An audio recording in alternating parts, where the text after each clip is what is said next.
वो कहते हैं कि एक रहोगे तो सेफ रहोगे, खाने वाली सेफ नहीं, सेफ मार्केट यही, ये सेफ मार्केट है। ये भी बीजेपी वाले मार्केट उठाने को लग गए हैं। तुमको सेफ नहीं है अब तुम इधर। वो कहते हैं एक रहोगे तो सेफ रहोगे, बटोगे तो कटोगे। मैं पूछना चाहता हूं, हमारे देश की आवाम की तरफ से पूछना चाहता हूं, 140 करोड़ लोगों की तरफ से पूछना चाहता हूं, हमें तुमको हमने बहुमत की सरकार दी। बहुमत की सरकार देने के बाद तुम देश के लोगों को एक साथ क्यों नहीं ला सके? ये तुम्हारी जवाबदारी है। देश की सीमाओं को संभाल के रखना तुम्हारी जवाबदारी थी। लेकिन आज हमारे देश को सीमाओं को चाइना ने कब्जा कर लिया। प्रधानमंत्री चाइना का च भी नहीं बोलते, नहीं बोलते। लेकिन मुझे यह कहना है, क्योंकि यह चुनाव हमारा उसका नहीं है। यह चुनाव जो वादा 2014 में नरेंद्र मोदी जी ने किया था, देवेंद्र फडणवीस ने किया था, नितिन गडकरी ने किया था, तो किसानों के फसल को दाम देंगे, दुगना दाम देंगे, 2 करोड़ युवाओं को नौकरी देंगे, काला धन लाकर 15 लाख रुपए गरीबों के खाते में डालेंगे। किधर गए? क्यों नहीं उसकी ऊपर बात करते? महाराष्ट्र में रोज किसानों की आत्महत्या हो रही है, क्यों नहीं उसके जवाब देते हो? महाराष्ट्र ऐसा एक राज्य हो गया है कि देश में सबसे ज्यादा किसान की आत्महत्या महाराष्ट्र में हो रही है। सबसे ज्यादा बेरोजगारी महाराष्ट्र में है। हमारा राज्य लूटकर, छत्रपति शिवाजी महाराज का राज्य लूटकर, शव फूले अंबेडकर की विचारधारा को खत्म कर गुजरात को देने का काम किया जा रहा है। क्या हम गुजरात को हमारा महाराष्ट्र बेचने का काम करने वालों को माफ करेंगे? महाराष्ट्र को गिरवी रखने का काम जो सरकार कर रही है, उनको इस चुनाव में आपको उनकी जगह दिखाने का काम करना पड़ेगा। बीजेपी तो इतनी मस्ती में आ गई, इतनी मस्ती में आ गई कि हमारे ओबीसी समाज को बोलती है कुत्ते की औलाद है। यवतमाल में एक हंसराज अहीर, उनका केंद्रीय माजी मंत्री था, वो तड़ीपार हो गया, हराया लोगों ने उसको। तड़ीपार है ना वो। उनके सामने वहां पर कहा गया है कि ये ओबीसी वाले कुत्ते होते हैं। ओबीसी के आदमी ने बीजेपी के उन पे आवाज उठाया वनी में कि ये गलत आप बोल रहे हैं। उसने झगड़ा किया, उसके ऊपर ही गलत गुने दाखिल किया, जैसे साजिद के ऊपर करते। उसके ऊपर गुने दाखिल किए और बाहर बात नहीं करना। उसने वीडियो बनाया, वीडियो आया, आपने देख रहे हो। ओबीसी के लोग भी यहां पर बैठे हैं, ओबीसी के। नहीं तो तुम तो हैदराबाद वाले की बात करेंगे। मैं पूछना चाहता हूं, क्या अकोला जिले के ओबीसी के लोग आप बीजेपी को वोट करोगे जो तुमको कुत्ता बोलते हैं? आप बीजेपी को कुत्ता बनाने का समय आ गया है। बीजेपी को कुत्ता बनाने का समय आ गया है। ये इतनी मस्ती में आ गए कि ये किसी को, अब ये तो भगवान हो गए ना। पहले देवेंद्र जी थे, मेरे को तो सब लोग नाना भाऊ ही बोलते हैं, पहले से बोलते। मेरे घर में भी बोलते, आप भी बोलते, नाना भाऊ बोलते, पर ये इसको देवेंद्र जी बोलते थे। अभी क्या हो गया, उसने अपना नाम बदल दिया, देवा भाऊ कर दिया। अब कुछ दिन के बाद भाऊ हटा देगा तो क्या हो गया? वो स्वयं एक विश्वगुरु है ही, दिल्ली में बैठे, और ये हो गए देवा। अपने आप को भगवान समझते हैं।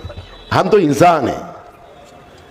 भगवान अल्लाह हमारी आस्था है, हम इंसान हैं, उनकी दुआ से हम जीते हैं। लेकिन ये खुद को ही भगवान बन गए हैं। तो अब कौन सा समय आ गया? इनको सत्ता की गर्मी इतनी आई गई, मस्ती इतनी आई है कि अब खुद को भगवान और अल्लाह समझने निकल गए। इनको जगह दिखाने का समय मजबूती से आ गया। और मैं इसलिए कहना चाहता हूं कि हमारी सरकार आपके आशीर्वाद से आने वाली है, इसको रोक नहीं सकते। महाविकास आघाड़ी की सरकार महाराष्ट्र में आएगी। जो वादे हमने किए हैं लोगों से, जो पंचसूत्री दिए हैं, उसको हम पूरा करेंगे। वो जुमले नहीं रहेंगे। ये जुमलेबाजी और चल रही है। मेरे को पूछते बीजेपी वाले कि आप 3,000 रुपया महिला को देने वाले हो, जो पढ़े लिखे बच्चे आए उनको 4,000 रुपये देने वाले हो, किसान का कर्जा माफ करने वाले हो, महिलाओं को फ्री बस देने वाले हो। युवाओं के लिए अलग योजना हमारी है। तो ये पंचसूत्री तुम लोग कहां से पैसा लाओगे? मैंने एक साफ जवाब दिया उनको और स्पष्ट है कि जो आप लोगों ने जीएसटी कानून लाया, बाबा साहब अम्बेडकर का आर्थिक धोरण बदल के, वो जीएसटी कानून में आपने हमारे लोगों से जो पैसा लूटकर अदानी के घर में भेजा, वो हम रोक देंगे। हम रोक देंगे, जिसका पैसा लिया उसको वापस कर देंगे। बराबर है ना? गलत कर रहे हैं हम लोग? किसान का पैसा किसान को दे देंगे, गरीबों का पैसा गरीबों को दे देंगे। सिंपल लाइन है। और महाराष्ट्र ऐसा एक राज्य है कि हमारे खुद के रिसोर्सेज है। महाराष्ट्र खुद के बलबूते पे खड़ा हो सकता है, लेकिन कब खड़ा होगा? ये भ्रष्टाचारी व्यवस्था जो महाराष्ट्र में बैठी है, जो शिवाजी महाराज की प्रतिमा में भी कमीशन खोरी करती है। छत्रपति शिवाजी महाराज हमारे दैवत है महाराष्ट्र के। छत्रपति शिवाजी महाराज के फौज में मुस्लिम भी थे, मावले। वो कोई जात धर्म से काम नहीं करते थे, लेकिन नाम छत्रपति शिवाजी महाराज का लेना और फिर इसको हिंदू मुसलमान करना, ये छत्रपति शिवाजी महाराज को कभी मान्य नहीं रहा। लेकिन इनकी औकात ही वो है कि उनको पता है कि चुनाव जीतना है तो हिंदू मुसलमान कर दो। अभी जैसे साजिद भाई के बारे में बहुत चिल्ला रहे थे और चिल्लाते भी होंगे, अभी मेरे को आवाज नहीं आ रहा, लेकिन मैं जो चुनाव की इसमें हूं, इनको सवाल करो आप। इनको सवाल एकदम इजी और बिल्कुल इजी है। नवाब मलिक हमारे महाविकास आघाड़ी में मंत्री थे। दाऊद की बहन से उन्हें जमीन के व्यवहार किए थे और रिकॉर्ड पे आए। प्रॉपर्टी का बिजनेस करते हैं नवाब मलिक, तो उसमें वो रिकॉर्ड पे आए। उनके ऊपर मोकोका लगा दिया, उनके ऊपर ईडी लगा दिया, आतंकवादी को मदद करने का, क्योंकि दाऊद आतंकवादी है, उनको मदद करने के इसमें उनको 17 महीने जेल में रखा। कितना? 17 महीना। जैसे अजित पवार 70,000 करोड़ रुपए का भ्रष्टाचारी आदमी भोपाल में, मोदी जी कहते हैं कि वो एनसीपी नेशनल करप्ट पार्टी, बहनों भाइयों, 70,000 करोड़ का भ्रष्टाचार किया। ये फडणवीस कहता था चक्की पिसिंग पिसिंग। अब मुझे ये पता नहीं चलता, जैसे ही बोला 7 दिन में, बराबर 7वें दिन में अजित पवार काका को छोड़ के भतीजा भाग गया और सीधा उप मुख्यमंत्री। महाराष्ट्र में 2 मुख्यमंत्री पहली बार बने। यानी जो भ्रष्टाचार में एक्सपर्ट आदमी है, वो आदमी की जो खासियत है लूटपाट की, वो आदमी को उन लोगों ने पहचान लिया और उसको डिपार्टमेंट क्या दिया, पोर्टफोलियो क्या दिया, फाइनेंस मिनिस्ट्री। ले चाबी भी ले ले पूरी आप। देखो, मैं हमेशा, हमारे राष्ट्रीय अध्यक्ष जी मल्लिकार्जुन खड़गे जी कहते हैं कि मोदी जी ये झूठ के सरदार है। ऐसे कहते हैं ना मल्लिकार्जुन खड़गे जी। मैं तो ये डाकू के सरदार तो नहीं हो गए। मुझे यह नहीं समझ रहा कि फिर नवाब मलिक अजित पवार के गुट में चले गए और अजित पवार के गुट में जाने के बाद वो जेल से बाहर आ गए। और ईडी का क्या दबाव होता है, तो वो छगन भुजबल जी ने 2 दिन पहले एक किताब निकाली। छगन भुजबल जी लिखते हैं अपने किताब में कि मैं इनके साथ ईडी के डर के वजह से गया, मैं जो जा रहा नहीं था। वो खुद के किताब में लिखा है कि मैं ईडी के डर से गया। यानी मोदी ईडी का डर दिखाता है, ये सिद्ध हो गया। उन्हीं का मंत्री, अभी महाराष्ट्र में जो सरकार है, उन्हीं के ही मंत्रिमंडल के एक मंत्री ने किताब लिखा कि ईडी के डर के वजह से मैं उनके साथ गया। तो अब नवाब मलिक को इन लोगों ने टिकट दी। महायुति में टिकट है ना उनको, नवाब मलिक कैंडिडेट है महायुति के। अब दाऊद के साथी को इन लोगों ने टिकट दिया है।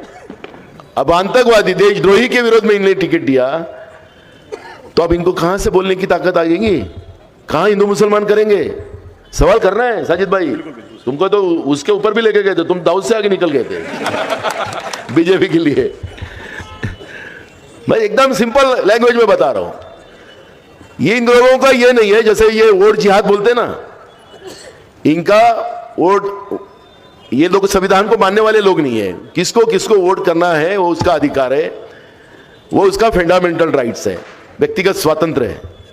किसको किसको वोट करना है, वो कोई जबरदस्ती बंदूक की नोक पे हम लोग देश में, हमारी लोकतांत्रिक व्यवस्था में वोटिंग नहीं होती, लेकिन उसको वोट जिहाद कहते हैं। तो इनका क्या बोलेंगे बीजेपी का नवाब मलिक के केस में? इनको कहेंगे पावर जिहाद, पावर जिहाद, क्या कहेंगे? पावर सत्ता का जिहाद। कुछ भी करेंगे पर सत्ता का जिहाद हम रखेंगे। आपको क्या बोलते हैं? वोट जिहाद, तो इनको क्या कहेंगे? जिहाद, सत्ता का जिहाद। ये लोग इतने सत्ता के लिए कुछ भी कर सकते हैं। सत्ता के लिए किसी को प्रमाण पत्र कुछ भी दे सकते हैं। कल बोल देंगे कि नाना पटोले मुस्लिमों का इस एरिया में गया और हमको गाली दी दिया, ऐसा भी बोल देंगे। अरे मैंने गाली नहीं दिया भाई, हमने लोकतांत्रिक व्यवस्था में जो पाप तुमने किया वो हम बता रहे हैं। गलत क्या बोला है? आपने जो पाप किया है, क्योंकि आपका गोदी मीडिया नहीं दिखा रहा है, जो बेचारे छोटे मोटे दिखा रहे हैं उनको भी डर दिखाया जा रहा है, उनको भी ईडी का डर दिखाया जा रहा है। और लोकतांत्रिक व्यवस्था में चुनाव, ये प्रक्रिया जो है सिर्फ वोट मांगने तक नहीं रहती, वास्तविकता लोगों के सामने बताने की होती है। और वही काम नाना पटोले कर रहे हैं। और इसलिए मैं आप लोगों को कहता हूं कि ये जो पावर जिहाद करने वाली जो बीजेपी है, उस बीजेपी को अकोला जिले से जड़ के साथ निपटा के फेंकना यह आपकी जवाबदारी है। ये मैं कहने आया हूं। और मैं आप लोगों को मैं वादा करता हूं, क्योंकि अकोला जिला हमारा जो किसानों का जिला है, आज भी हमारे यहां खार पान पट्टे की जमीन बहुत है जहां फसल नहीं होती। आज भी हमारे जिले में गरीबी प्रमाण ज्यादा है। आज भी हमारे यहां पे बेरोजगारी ज्यादा है। कल राहुल गांधी जी चिखली में आ रहे, मैं अभी मेरे फोन पे बात हो रही थी, मैंने उनको कहा कि जो मेरे राज के गुरु विलासराव देशमुख जी ने जो शुरुआत की थी कि महाराष्ट्र में कभी भी अकाल न गिरे, और महाराष्ट्र का बारिश जो गिरती है ऊपर से, उसका यूज पूरे किसानों के खेतों तक कैसे पहुंचाने का, उसमें नदी जोड़ प्रकल्प हो, मराठवाड़ा में वाटर ग्रिड हो, इस तरह की व्यवस्था राज्य में खड़ी करें और उसके आधार पर सबके खेत में पानी और शुद्ध पीने का पानी और औद्योगिक व्यवस्था के लिए पानी हम उपलब्ध करा देंगे। विलासराव जी कम समय रहे, लेकिन बाद में उस प्रकल्प को रोका गया। लेकिन फडणवीस ने 2014 में घोषणा किया कि हमारी सरकार केंद्र और राज्य में आएंगी तो हम करेंगे। 14 से 19 बहुमत की सरकार रही, नहीं कर सके। 19 में फिर बोला कि हम नदी जोड़ प्रकल्प करेंगे। अभी 2.5 साल की सरकार हुई, राज्य की तिजोरी लूटने में लगे रहे, लेकिन उन लोगों ने नदी जोड़ प्रकल्प और मराठवाड़ा का पावर ग्रिड नहीं करे, वाटर ग्रिड नहीं किए। मैं आपको वादा करता हूं, मैं खुद किसान हूं, पानी का महत्व मैं समझता हूं और मेरे किसानों के आंखों का दर्द भी समझता हूं और उनके आंसू भी देख सकता हूं। मैं इस नाते से महाराष्ट्र में जब हमारी सरकार आपके आशीर्वाद से महाविकास का आघाड़ी की आएंगी, तो हम हमारी जो पहली प्राथमिकता जो रहेगी, हर किसान को खेतों में पानी कैसे पहुंचाया जाए, यह हमारी पहली प्राथमिकता रहेगी। और खेती के आधार पर उद्योग हम खड़े करेंगे, क्योंकि हम लोग सोयाबीन निकाल रहे हैं। आज नरेंद्र मोदी ने कहा था कि हम 10,000 रुपया भाव देंगे, एमएसपी तो किसान सोयाबीन का देंगे। जो हम लोग 6,000 दे रहे थे, वो तो 6,000 तो छोड़ो, अब 4,000 भी नहीं। मैं जब भी आज सुबह मैं यहां पर था उमरखेड़ में, तो उमरखेड़ में हमारे बाजार समिति के लोग थे, वो बता रहे थे कि 2,500 में बिक रहा सोयाबीन। आज मुझे बताओ कि किसानों को फसल उगाने के लिए फर्टिलाइजर के रेट बढ़ा दिए, डीजल के रेट बढ़ा दिए, सब चीजों के रेट बढ़ गए।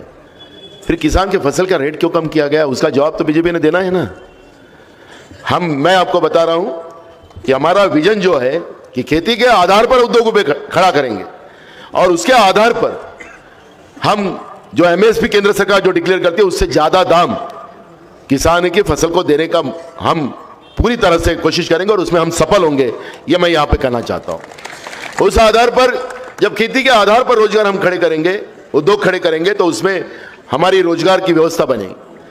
उस गांव के बच्चे भी रहेंगे, उनको उसी गांव पे हम कैसे काम देने का। किसी को अपना गांव छोड़ के बाहर जाने की इच्छा नहीं होती, लेकिन पेट किसी को चैन से नहीं बैठने देता और उसको फिर कहीं अकोला आना पड़ता, कहीं बंबई जाना पड़ता, कहीं राज्यों में काम करने जाना पड़ता। महाराष्ट्र सुजलाम सुफलाम बना के रखेंगे, यही हमारा वादा है। और मैं आपको और एक खुशी की बात बताना चाहूंगा कि महाराष्ट्र में परिवर्तन की लहर है। ये फडणवीस है ना, इस बार चुनाव हार रहा है, ये खुशी की बात आपको बता रहा हूं। और उससे ज्यादा खुशी ये बताना चाहता हूं कि जब महाराष्ट्र में महाविकास आघाड़ी की सरकार बहुमत में 200 के पार आएंगी, तो अपने आप मोदी की सरकार दिल्ली में गिरेगी, क्योंकि वो बैसाखी के सहारे है। नीतीश कुमार और चंद्रबाबू नायडू देखेगा कि माहौल बदल गया देश में। हमारे वजह साहब बड़े अच्छे, माहौल बदल गया, उसके ऊपर बड़ा अच्छा शेर कहते हैं। अभी क्या, कौन सा शेर है आपका? वो उधर से बताओ आप। हाँ सुरेश, एक शेर है कि खुली हवाओं ने मिलके छुपा दिया था जिसको, इनकलाब का वो सूरज निकलने वाला है। जो कब्जा बनाए बैठे थे पानी पे, उनसे कह दो कि महाराष्ट्र का मौसम बदलने वाला है। तो ये मैं आपको कहना चाहता हूं कि महाराष्ट्र का मौसम बदल गया है और बीजेपी और उनके साथी दल अब महाराष्ट्र की सत्ता से बाहर जा रहे हैं, ये तय हो चुका है। और इसलिए मैंने आपको खुशखबरी देते समय कहा कि महाराष्ट्र में बहुमत में महाविकास आघाड़ी की सरकार आ रही है और उसकी सबसे ज्यादा भागीदारी, क्योंकि मैंने शुरुआत में कहा था कि महाविकास आघाड़ी के जितने उम्मीदवार अकोला डिस्ट्रिक्ट में खड़े हैं सबको चुन के देना है, क्योंकि यही से बाजार से हवा अकोला जिले की बनती है, यही से बनती है। और मैं एक बात मेरे को आपको याद होगा, मैं तो खुद यहाँ पर आके गया था। सारे भाव भी यहीं से खुलते हैं। हाँ, सारे भाव भी यहाँ से खुलते हैं। मैं यहाँ के गया था।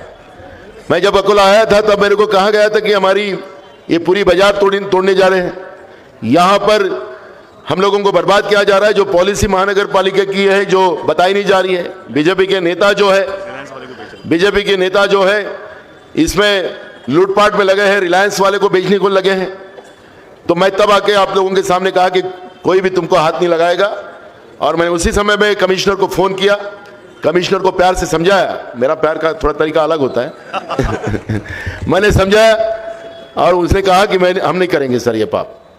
और एक बात मैं आपको और बता रहा हूं, ये अकोला शहर के चुनाव की बात, हमारी महानगर पालिका का चुनाव नहीं हो रहा है, हमारा जिला परिषद पंचायत समिति का चुनाव नहीं हो रहा है, सब नगर पालिका का चुनाव नहीं हो रहा है। हमारी सरकार आने के बाद तुरंत 2 महीने के अंदर ये सब चुनाव लगाए जाएंगे। अगर गलती से इनकी आई तो ये चुनाव ही नहीं लगाने वाले, समझ लो, ये नहीं लगाएंगे। बेचारे बताते कि मैं महानगर का पार्षद हूं, मेरा ये वार्ड है, अभी सब वार्ड बताना ही भूल गए लोग। तो इसलिए मैं उनके भी दल के लोग जो होंगे उनको भी बता रहा हूं, ये तुम्हारा भविष्य खराब करना चाहते हैं, तुम्हारे शहर का भविष्य खराब करना चाहते हैं। तुम्हारा तो करते ही तुम्हारा शहर का भविष्य। सरकार और प्रशासन तुम्हारा पूरा पैसा वो बंबई ले जाते हैं और बंबई में फिर उसको भ्रष्टाचार के माध्यम से लूटपाट किया जाता है। जब से प्रशासक है तब से हमारे अकोला के बेहाल कितना है। कोई आवाज सुनने वाला है आपका? क्यों सुरेश, कोई आवाज सुनने वाला है? किधर गया? नीचे गया, कोई आवाज नहीं। तो ये डेमोक्रेसी इनको एक्सेप्ट नहीं है, इनको नहीं चाहिए। और इसलिए मैंने आपको कहा कि ये व्यवस्था को ताकत देना, संविधान के आधार पर ताकत देना, ये महाविकास आघाड़ी का ही जवाबदारी बनती है, बीजेपी की नहीं। दूसरा, जैसे इन लोगों ने घोषणा की हर समाज के लिए एक महामंडल बनाया, वो महामंडल नहीं है, महाबंडल है। उसको घोषणा कर दिया, वाल्मीकि समाज को हमने महामंडल बना दिया, हमने नाई लोगों के लिए महामंडल बना दिया, कितनी जो लोग हैं उनके लिए सब बना दिया, घोषणा कर दिया। पैसा कुछ भी नहीं है, कुर्सी भी नहीं है वहां पर। हमने कल हमारा महाराष्ट्र नामा डिक्लेयर किया। महाराष्ट्र नामा में हमने कल महाराष्ट्र के उज्जवल भविष्य के लिए हमने जो सभी स्तर के लोगों के लिए, सभी स्तर के लोग, हमने एक न्याय, सामाजिक न्याय की व्यवस्था बनाई है। उसके आधार पर सिर्फ घोषणा नहीं तो उसकी अमलबजावनी भी करने का वादा हमने किया है, हमने वचन दिया है। इवन हमारे कर्मचारी लोग जो है उनके जो जूनी पेंशन का जो इश्यू था उसका भी कमिटमेंट हमने कर दिया है। तो मैं आप लोगों को कहना चाहता हूं कि कोई भी स्तर की व्यवस्था में जो जिनका अधिकार होगा, क्योंकि राहुल गांधी जी कहते हैं कि जिसकी जितनी संख्या उतनी उसकी भागीदारी, तो हर जगह सब लोगों को न्याय देने की व्यवस्था हमारी महाविकास आघाड़ी सरकार ने, और हमने जो मैनिफेस्टो डिक्लेयर किया, पंचसूत्री हमने डिक्लेयर किया, तो हमारे महाविकास आघाड़ी के सभी नेता उपस्थित थे। लेकिन भाजपा का, एकनाथ शिंदे का, अजित पवार का मैनिफेस्टो अलग अलग है, जाहिरनामा वो एक साथ नहीं डिक्लेयर किया। कल अमित शाह ने बीजेपी का किया, एकनाथ शिंदे ने 2 दिन पहले अपना किया, अजित पवार अपना करता है। तो इनकी महायुति में अभी से गड़बड़ है। अभी से दाल में काला है, तो पावर में आने के बाद तो काला ही काला रहेगा, पूरी दाल ही काली है। तो इसलिए मैं ये कहना चाहता हूं कि ये लड़ाई महाराष्ट्र बचाने की है। महाराष्ट्र द्रोही, शिवद्रोही जो सरकार महाराष्ट्र में बैठी है, धर्म के आधार पर लोगों में विभाजित करना चाहती है, ऐसे बीजेपी प्रणीत जो सरकार महाराष्ट्र में बनी है, उसको उखाड़ के फेंकना आपका दायित्व जाता है। और जो लोग बीजेपी को फायदा करने के लिए खड़े हैं, वैसे यहां पे नहीं है, यहां बहुत अच्छा है, बीजेपी वालों को धन्यवाद करता हूं मैं। साजिद भाई ने तो इस बार कुछ तो भी अलग जड़ी कर दी है। लेकिन जहां क्योंकि अकोला उसका सेंटर है वोट विभाजन करने वाला, क्यों प्रमोद डोंगरे साहब? हाँ, तो जो भी लोग वोट डिवीजन करने के लिए और महाविकास आघाड़ी हराने के लिए जो खड़े हैं, उनसे भी सीख लेना चाहिए। हमारा वोट विभाजित न हो, हमारा वोट महाविकास आघाड़ी को जाए, यही कोशिश आप सबको करना है। और मुझे लगता है, मुझे जो विश्वास है कि मैं अकोला ग्रामीण शहर जितनी बार मैं यहां पर आया हूं, मुझे कुछ लोग तो बोले कि आप यहां से चुनाव लड़ रहे क्या, कि बार बार आते अकोला में। लेकिन मुझे अभय पाटिल के हारने का एक दुख तो हुआ है। इतनी मेहनत के बाद हम थोड़े से वोटों से हम हारे, लेकिन अब विधानसभा में वो हार का बदला हमको लेना है। और हमारे ये लड़ाई जो है, ये लड़ाई सिर्फ महाविकास आघाड़ी को जिताने की तक ही नहीं है, ये लड़ाई हमारे देश के संविधान को बचाने की लड़ाई हमारी है। अगर संविधान खत्म करने का काम ये लोग करते हैं, तो हम लोगों को जीने का कोई अधिकार नहीं रखेंगे। और इसलिए वोट विभाजन करने वाली व्यवस्था को भी रोका जाए और महाविकास आघाड़ी को ताकत के साथ, आप लोग पूरे सपोर्ट के साथ ज्यादा से ज्यादा वोटों से हमारे यहाँ के नेता जो गरीबों के लिए लड़ते हैं, आम लोगों की बातों को बेबाक रखते हैं, ऐसे साजिद पठान साहब को आप बड़े वोटों से, क्योंकि ये गए बार थोड़े वोटों से आ रहे थे, लेकिन इस बार मुझे साजिद पठान साहब की जीत 50,000 के ऊपर के वोटों से ही होना चाहिए। और जो लोग हिंदू मुस्लिम की बात करेंगे, तो उनको याद दिलाओ कि कोरोना के समय, कितना बजा, कोरोना के समय तब हम किसी को खून देते थे, तब हिंदू मुसलमान नहीं देखते थे। याद दिलाओ। मामा भी आगे खड़े थे, मदन जी भी आ गए, मामा भांजे की जोड़ी मजबूत है। तब हम कोरोना के समय में हम धर्म जात की बात नहीं करते थे, हम इंसानियत की बात करते थे। लेकिन जो सत्ता में बैठे थे दिल्ली में, उन्होंने कभी इंसानियत नहीं सोची। मैं हमेशा कहता हूं कि कोरोना नरेंद्र मोदी ने लाया देश में, क्योंकि उसके बाद में जो लसीकरण दिया गया और हमने डॉक्टर बनाए, जिजान हमारा डॉक्टर है, वजाद हमारा डॉक्टर है, अभय डॉक्टर हमारा है, प्रशांत है, तो हमने रहमान साहब है, हमने इतने लोगों को डॉक्टर, मेडिकल साइंस, पहले तो प्लेग की बीमारी आई तो लोग मर जाते थे, गांव छोड़ के भाग जाते थे। तो ये डॉक्टर हमारे पंडित जवाहरलाल नेहरू जी ने जब इंजीनियर और डॉक्टर पूरे हमारे देश में बने, एक मेडिकल साइंस व्यवस्था आई, बाद में दवा, और उससे लोग बचने शुरू हुए। लेकिन हमारे देश के प्रधानमंत्री नरेंद्र मोदी जी ने ये कोरोना के समय में कहा, दिए जलाओ, कोरोना चले जाएगा, थाली बजाओ, बाद में कहा थाली बजाओ, कोरोना चले जाएगा, फिर कहा कि मैं लस बनाता हूं और लस के आधार पर तुम बचोगे। अब वो लस बन गई, हमने लसीकरण कर लिया, तो अब किसी के हाथ पैर दर्द होते थे, कि किसी को अटैक आ रहा है। मेडिकल साइंस ने कहा है, एक परिवार के 3 लोग मरे, अमीर आदमी था, उसने उसका पोस्टमार्टम किया और उसमें पता चला कि ये जो लस दी गई है उसके वजह से ये 3 लोग मर गए।